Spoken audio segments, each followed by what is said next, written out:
Are you ready to sit back and relax and watch another soothing statistical video lecture? I know I am. This time we'll be discussing two topics: moderated mediation, also known as conditional indirect effects, and controls, which you should already be familiar with. The moderation portion of this lecture will be of the multigroup type, rather than the interaction type, for three main reasons. First, we haven't thoroughly discussed interaction in class yet. Second, because interactions add considerable complexity to tests for conditional indirect effects. And third, because interactions in moderated mediation tests end up taking the general form of multigroup assessments in the end anyway. For examples and evidence, see Ng et al. 2008 or Preacher et al. 2007. All right. There are a couple basic equations that you absolutely must understand before you can grasp moderated mediation. Just kidding. Seriously though, moderated mediation has the potential to be exceptionally complex. For your benefit, I'm going to keep it exceptionally simple for this lecture. The work you'll do is still just as valid and rigorous, it's just not sugar-coated. Or, laced with arsenic.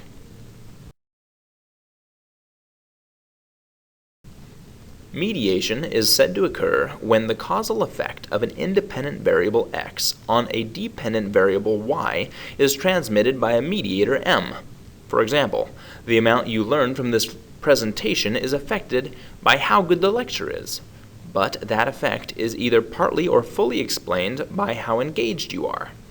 Now, it is often of interest whether or not a mediated effect remains constant across different contexts, groups, and values of independent variables.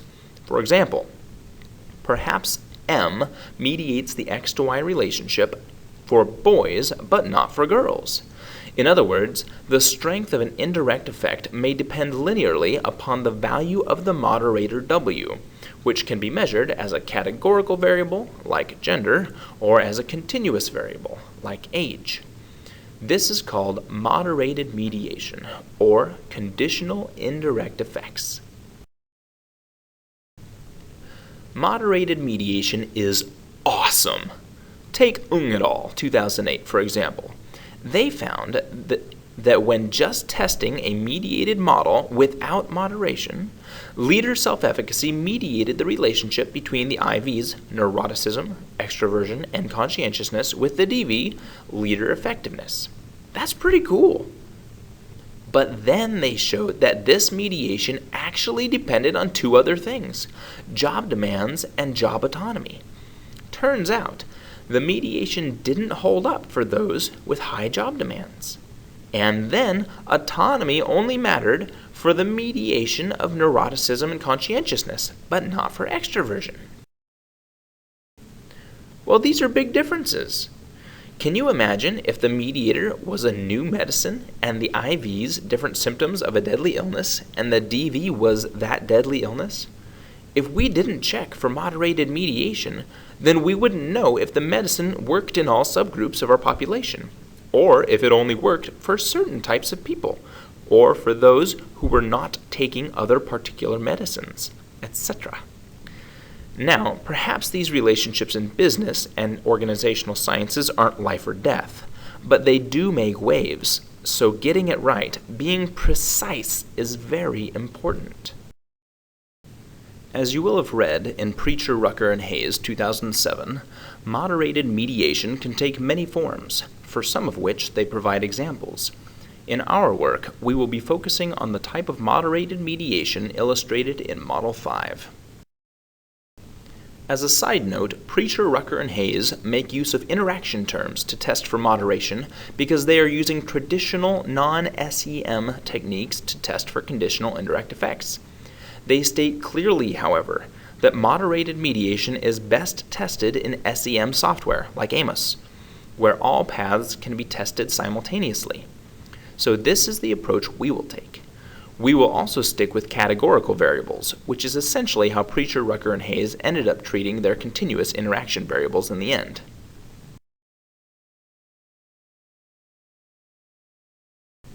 So, how do we test for moderated mediation?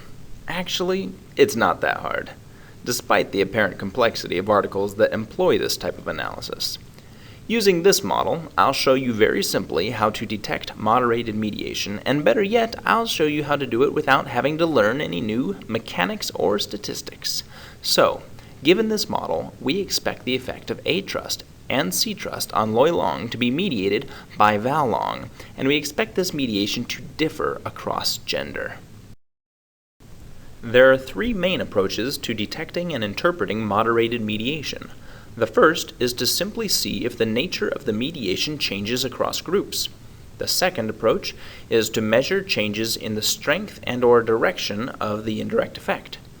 The third method is somewhat more stringent and requires some real calculations to determine if the difference is actually significant between the indirect effects of each group. We'll demonstrate each of these shortly. These are the mediation tables for each group. You should be able to build these without any further instruction, so I won't spend any time now on that. If you don't know how to build these, refer to my step-by-step mediation with bootstrapping slides. Anyway, once you fill out these tables, they can be used to easily determine moderated mediation. The first way is to determine if the mediated paths are different between the two groups. We can see from these tables that for females, the mediation between C trust and Loy long through Val long is partial, whereas it is fully mediated for males. So we say that the mediation is moderated by gender in the case of that mediated path. Whereas for the other mediated path, both groups demonstrate full mediation, and so, using this approach to determine moderated mediation, this path is not moderated. You may be thinking right now that this method seems to dismiss a difference that may actually exist. If so, you may prefer the next method. Another method for determining moderated mediation is to look at the size, direction, and significance of the indirect effect.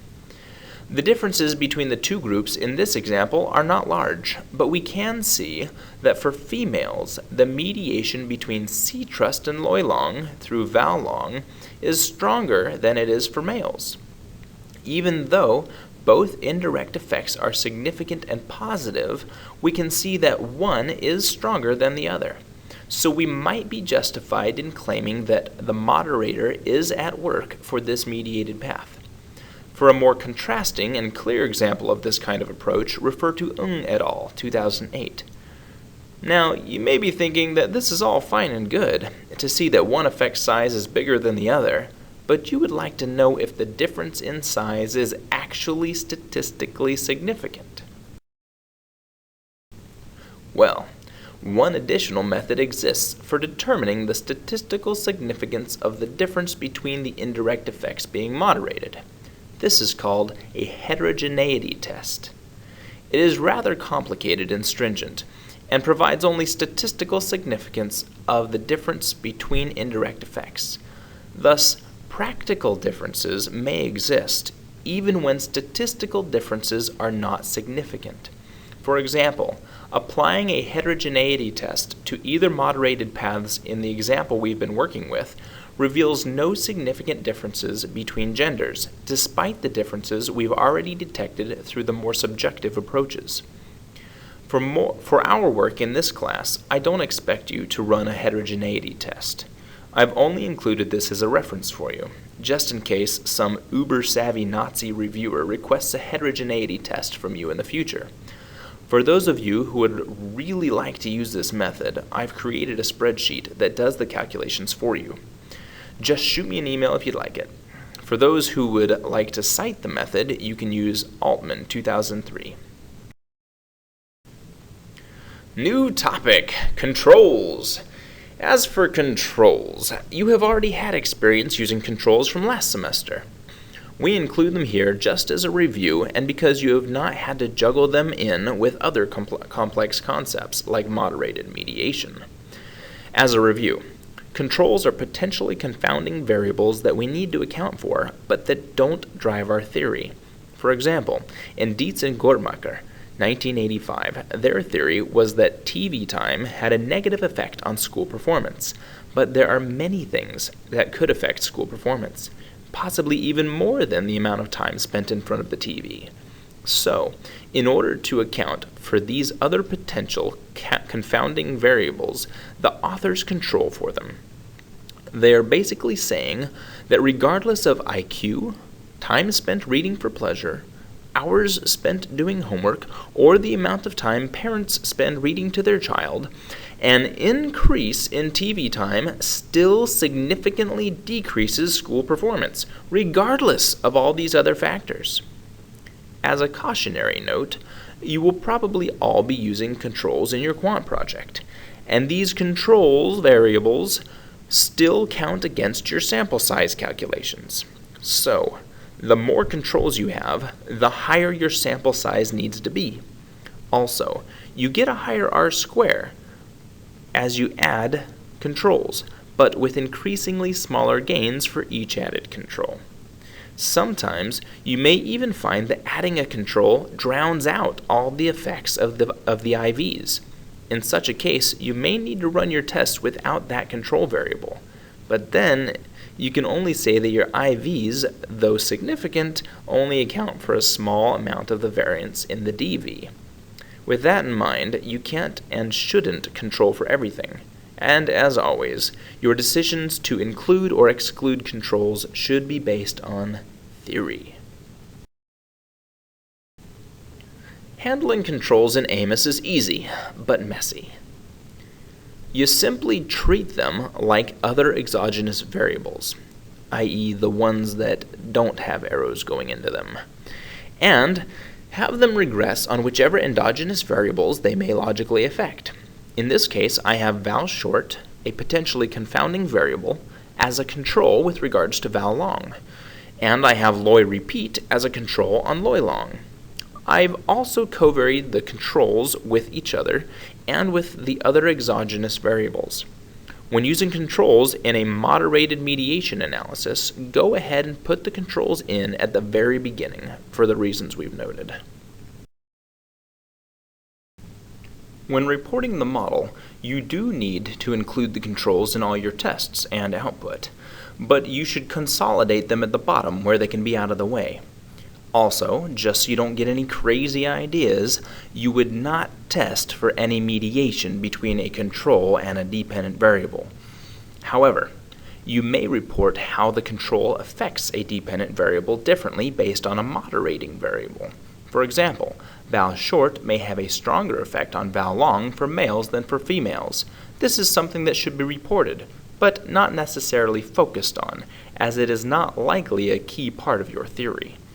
Lastly, even if effects from controls are not significant, you do not need to trim them, although there are other schools of thought on this issue. Well, that's it. Not bad. Assignment 3 is only 3 parts. First, deconstruct et al. 2008, just as you deconstructed other articles. Remember to consider the statistics like sample size, effect size, validity, mediation, moderation, etc. Part 2 is just an update on your progress with your quant project. Part 3 is to master the concepts covered in this lecture by carrying out the following assignment. Alright, here is the super mega complex model that will make many of your colleagues' heads spin. But not yours, as you are becoming a master of the statistics universe. Don't forget to covary the controls with the other IVs, as they are all exogenous. In this model, I have both controls regressing on all 3 endogenous variables. So, basically, what you need to do with this model is test for moderated mediation using the method outlined in this lecture. You should use both of the more subjective tests of moderated mediation, and you are welcome, but not required, to use the heterogeneity test. Good luck!